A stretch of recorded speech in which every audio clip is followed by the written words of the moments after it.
Good morning, friends. I pray that wherever in the world you are right now, that the next 2 minutes are a blessing to you, so you can be the blessing to the people the Lord has put in your life today. So it's really early.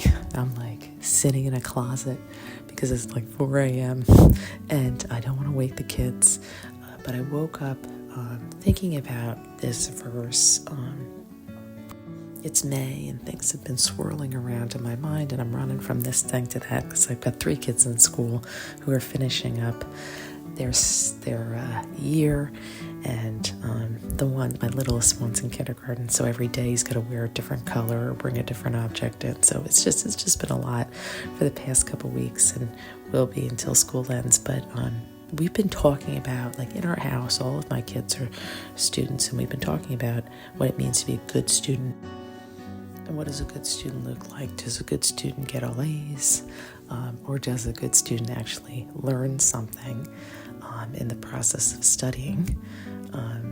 Does a good student sit and listen? Or does a good student keep their hands to themselves? We've been talking about being a good student because everybody in my house is getting tired of being a student.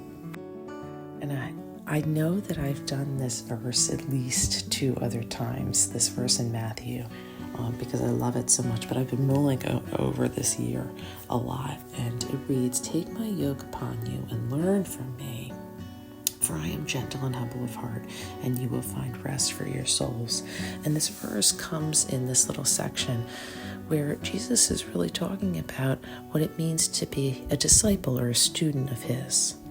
And he's speaking very elusively. Like prior to this verse, if you go back to this little section, he talks about how he and the Father are one, and nobody comes to the Father except through him. And no one will understand, as a student, nobody will understand what he says.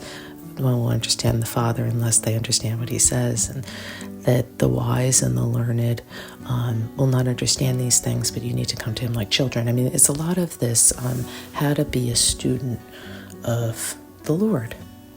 And he uses this term disciple as people follow him. But truly, I think it's, I'm sure there's more nuance to this word. I'm not a Bible scholar, but its essence is to be a good student.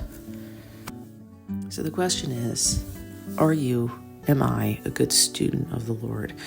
Are we spending time actually listening to what he has to say? Are we spending time reading the Word? Are we spending time studying him?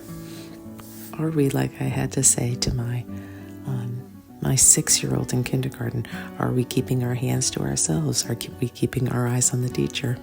Are we doing these things? Or do we need to remember that we're students? Because I might be able to tell my kids how to be a good student, but sometimes I forget what it means to actually be a good student of the Lord.